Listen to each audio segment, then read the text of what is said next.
Ya, saudara, kami lanjutkan. Kita sedang berbicara pejabat publik yang kemudian ada somasi dan langkah hukum terhadap aktivis yang melakukan kritik mengenai konflik of interest. Bang Ali Mohtar Ngabalin masih bersama kami dan juga Mbak Titi Anggraini, Dewan Pembina Perludem, dan juga Bivitri Susanti, pakar hukum tata negara.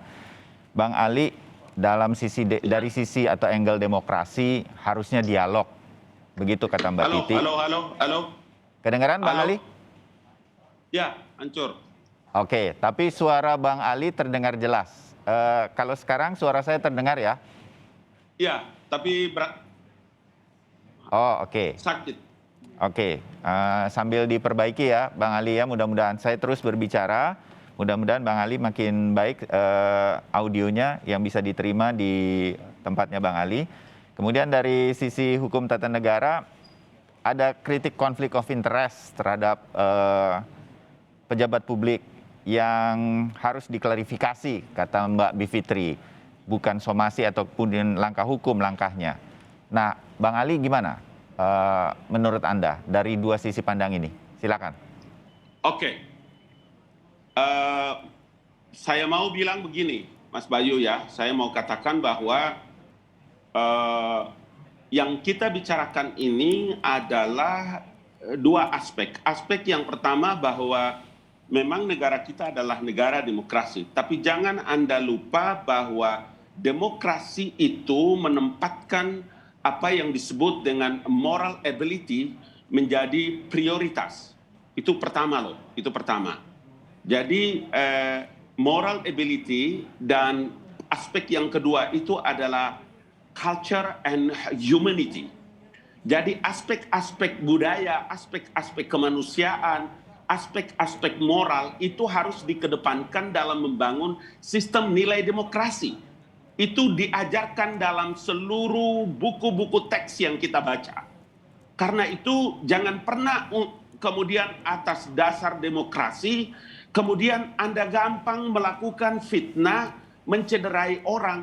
Dan jangan lupa loh, dalam hal membicarakan tentang dua aspek itu kita tidak menggunakan apa yang disebut dengan resiprokal, Mbak.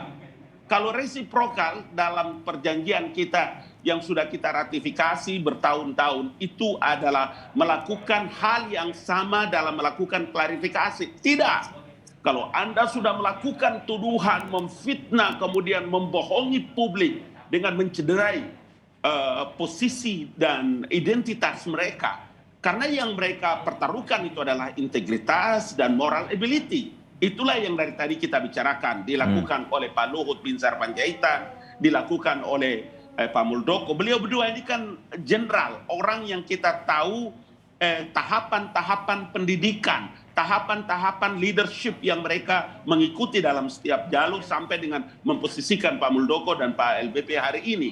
Ya. Karena itu ketika baik Pak Muldoko maupun Pak Luhut dituduh, kemudian tidak bisa menghadirkan fakta dan data, saya kira itu Anda memfitnah orang. Jangan lupa loh, agama menyebutkan bahwa fitnah itu lebih kejam daripada pembunuhan. Bagaimana perasaan anak-anak mereka? Bagaimana perasaan cucu? Bagaimana perasaan keluarga besar? Bagaimana perasaan pegawai-pegawai, karyawan-karyawan yang mereka bina selama ini dengan satu sistem nilai yang disebut trust. Tiba-tiba mereka dituduh dengan melakukan berbagai macam kegiatan-kegiatan yang sangat tidak bermoral itu. Saya kira itu tidak baik.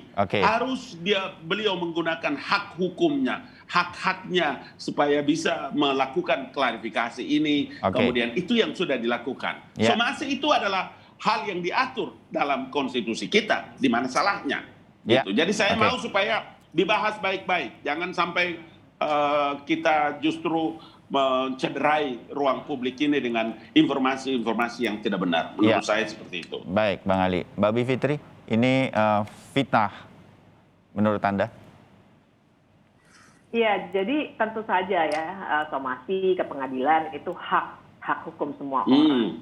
Tapi seorang pejabat itu juga punya etik dalam menjalankan jabatannya. Nah, etik ini itu satu ya. Etik ini juga akan termasuk yang kedua, yang namanya membuka dialog dan membuka wacana untuk ruang-ruang demokrasi yang bebas bagi semua orang. Nah, kita harus melihatnya dalam konteks yang kedua ini. Ya, tentu saja silakan kalau mau dibawa ke ranah hukum dan lain sebagainya. Tapi ingat, ketika misalnya indeks demokrasi kita bisa menurun, sekarang kan buktinya sudah ada ya, indeks demokrasi kita sudah menurun. Kemudian juga begitu banyak gejala-gejala lainnya di mana ada arogansi dari pejabat untuk kemudian menekan masyarakat sipil, itulah yang sebenarnya membuat ruang-ruang demokrasi jadi tertutup begitu. Jadi ini persoalannya bukan sekedar di apakah saya bisa menggunakan hak saya atau tidak, tapi juga berbicara soal konteks yang lebih besar soal demokrasi. Nah, kebebasan berpendapat ini yang justru harus jadi bagian penting peran dari pejabat negara untuk dikedepankan dan bahkan ditumbuhkan. Salah satu caranya adalah dengan mengedepankan dialog, bukan membawa seseorang yang mengkritik jabatannya ke ranah hukum. Karena segala sesuatunya bisa kok didialogkan kalau mau. Kalau misalnya dibawa ke ranah hukum, itu kan artinya sudah tidak ada lagi yang bisa didialogkan. Masalahnya apakah sudah pernah ada dialog ini? Karena somasi itu berbeda dengan dialog. Somasi itu sifatnya sangat menekan ya, dan memang menimbulkan ketakutan. Apalagi ini sesuatu yang sifatnya sangat serius, dan jangan lupa ada relasi yang tidak setara memang antara seorang pejabat dengan saya misalnya orang biasa yang posisinya tentu saja tidak dilindungi dengan segala perangkat ya, ajudan, semua orang yang siap begitu kan, tidak kepada masyarakat biasa. Jadi posisinya saja sudah tidak setara. Seorang pejabat yang baik, etik dan memenuhi good governance justru akan merendahkan dirinya di hadapan masyarakat sipil untuk bisa berdialog, karena tujuannya adalah masyarakat yang demokratis. Jadi tidak memberikan menakut-nakuti melalui somasi, tuntutan dan lain sebagainya. Oke, Mbak Titi ingin menambahkan mengenai dialog dalam kasus-kasus seperti ini? Ya, tadi Mbak Bivitri sangat lugas ya menyebutkan bahwa demokrasi itu sistem nilai. Betul tadi disebutkan soal moralitas, humanisme, dan seterusnya. Tetapi jangan lupa komponen yang membentuk demokrasi itu salah satunya adalah pemerintahan yang imparsial. Di dalamnya ada komponen terbebas dari korupsi. Nah, ini kan komitmen kita semua ya, apalagi indeks persepsi korupsi kita terus menurun kinerjanya. Dan apa yang dilakukan oleh teman-teman itu dalam bingkai partisipasi masyarakat sipil, memastikan tata kelola pemerintahan kita itu berjalan imparsial. Bahasa yang Mbak Bivitri tadi, good governance gitu ya. Makanya mereka berangkat dari data kan, bukan berangkat dari omong kosong begitu. Nah, kalau kemudian ada klaim bahwa data itu tidak tepat, ada instrumen demokrasi lain yang bekerja. Apa itu? Dialog tadi begitu ya. Dan bagaimanapun dalam hal ini sekali lagi, salah satu yang kemudian paling menjadi tantangan demokrasi kita akhir-akhir ini, kita bisa rujuk dari berbagai indeks global. Di Economist, Freedom House, FIDEM, apapun itu, salah satu yang menjadi sorotan adalah kebebasan sipil atau civil liberties. Dan satu komponen yang banyak disorot dari Indonesia, ketika misalnya pendapat-pendapat sipil itu mendapatkan doxing, atau kemudian tekanan-tekanan, intimidasi, perlawanan hukum dari aparat, dari pejabat negara. Kenapa kemudian ini menjadi perhatian global? Karena tadi yang disebutkan ada relasi yang tidak setara, atau kemudian ada posisi yang tidak setara. Satu sisi kita menginginkan demokrasi Indonesia ini kuat dengan gerakan masyarakat sipil yang proaktif, yang dinamis, yang mengawal kinerja pemerintahan. Tapi ketika itu dilakukan, responnya kan adalah respon yang menggunakan pendekatan hukum. Akhirnya tidak ketemu gitu ya. Tidak ketemu antara sipil yang dinamis, sipil yang kuat dengan perlawanan dari aparat yang selalu menggunakan pendekatan hukum. Dan ini menjadi pendidikan politik yang kurang baik bagi warga kita untuk betul-betul aktif mengawal kinerja pemerintahan. Jangan salah loh Mas Bayu, kenapa pemilu itu diperlukan? Karena menjadi momen evaluasi warga. Dan momen evaluasi warga itu berdasarkan kinerja pejabat publiknya. Dan warga bisa tahu ketika ada kelompok-kelompok masyarakat yang aktif. Misalnya menyuarakan bagaimana perilaku pejabat publiknya, bagaimana kemudian pejabat publiknya menanggung amanah. Kalau kita apa-apa misalnya di dalam peran partisipasi itu dianggap sebagai menghina atau kemudian fitnah, jangan-jangan semua orang akan bungkam begitu ya, karena mereka mau berhadapan dengan proses atau masalah hukum yang sebenarnya itu berangkat dari kepedulian mereka. Saya yakin bahwa Haris, ICW, Fathia itu kan berangkat dari kepedulian, kepemilikan pada keindonesiaan kita gitu. Iya. Jadi ya Oke.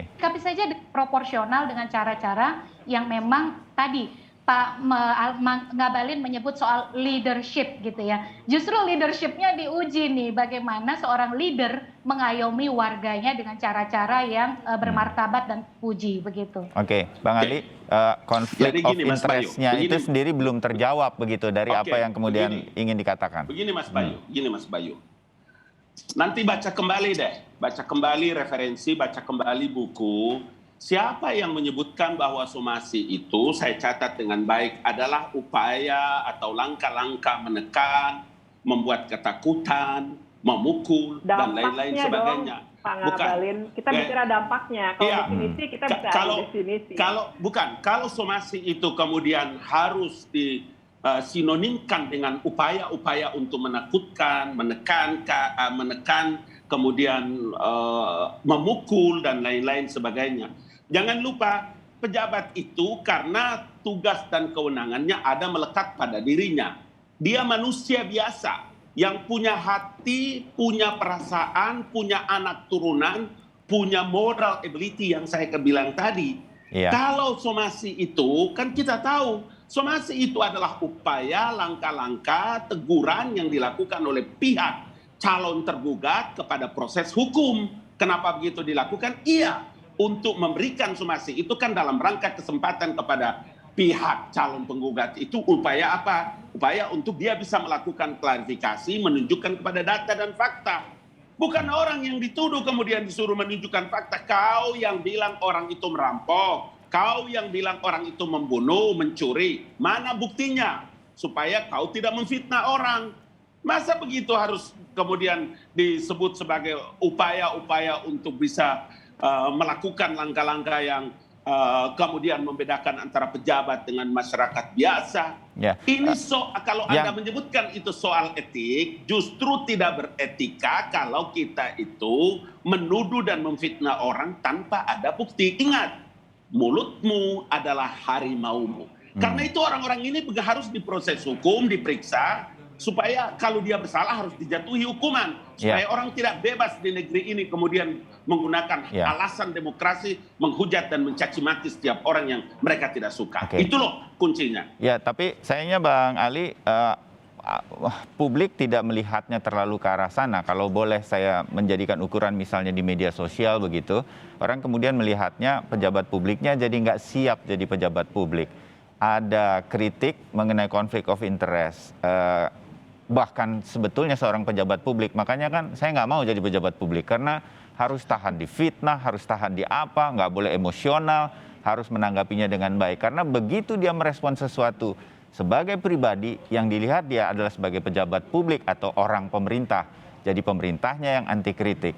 Nah ini loh yang tadi Mbak Titi bilang leadership Bayu, ini kan yang harus dijaga terus. Masalah yang paling penting itu bukan karena dia pejabat publik, kemudian orang dia tidak bisa menggunakan hak-haknya sebagai warga negara biasa. Ya. Itu kan manusia yang melekat pada dirinya. Ada hak-hak demokrasi, hak-hak hukum, hak-hak demokrasi yang dia miliki, hak-hak konstitusi yang harus digunakan sama seperti warga negara biasa. Ya. Di mana salahnya kalau kemudian somasi itu dianggap sebagai upaya-upaya untuk menekan, menakuti, kemudian membeda-bedakan antara pejabat yang punya ajudan, punya fasilitas, dan nggak ada cerita alam terbuka begini. Siapa yang bisa menguasai hukum? Nggak bisa. Jangan manipulir ini. Jadi begitu. Sedikit ya Bang Ali. Bukan manipulasi. Jadi yang namanya relasi kuasa itu kajian yang sangat biasa. Namanya relasi kuasa. Saya kira kita tidak boleh naif untuk mengatakan bahwa yang namanya somasi, dilaporkan ke polisi, itu punya dampak psikologis. Itu kepada siapapun, bahkan juga kepada pejabat sebenarnya.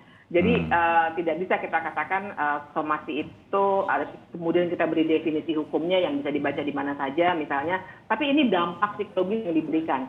Apalagi ada relasi kuasa yang tidak setara tadi begitu. Terus kedua, saya kira kita juga harus pastikan pejabat manusia biasa, iya. Tapi kan begini, ada hak, betul, ada kewajiban, dan juga ada peran. Nah, pejabat itu dalam satu sisi manusia biasa, tapi dia juga punya tanggung jawab, punya peran dalam sebuah sistem bernegara. Nah, itu yang membedakan dia.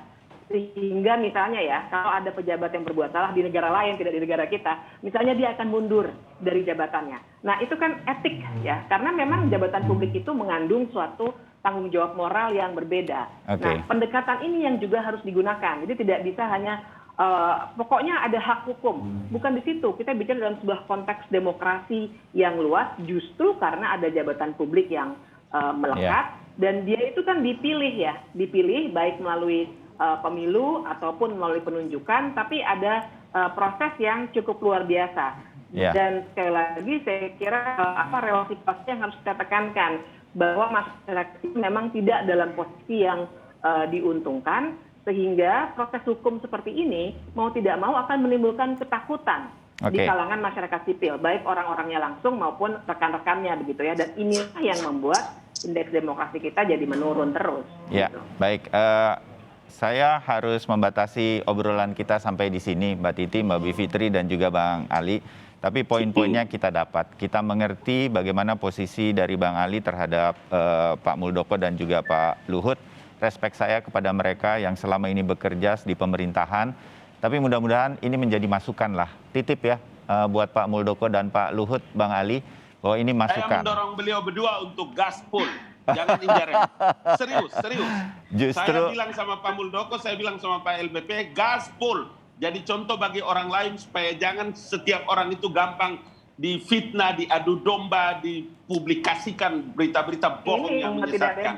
Ya, gitu. Baik. Saya memang bilang. Itu kan masih klaim, Bang. Jadi kan namanya juga somasi. yang kuat jangan namanya suka somasi. baper. Karena somasi, diajukan somasi supaya orang itu bisa menggunakan hak-hak konstitusinya. Saya bilang sama Pak Muldoko, Pak, gaspol. Gaspol, Bapak jangan ragu, itu hak Bapak. Bapak difitnah, Bapak dianiaya. Kalau begitu Bang Ali, saya harap Pak Muldoko dan Pak Luhut mendengarkan suara-suara yang lain. Ini negara, mudah-mudahan bahwa kemudian kedepankan dialog. Paling tidak itu. Saya masih berharap ada jalan terbaik untuk kita semua untuk menyelesaikan ini semua.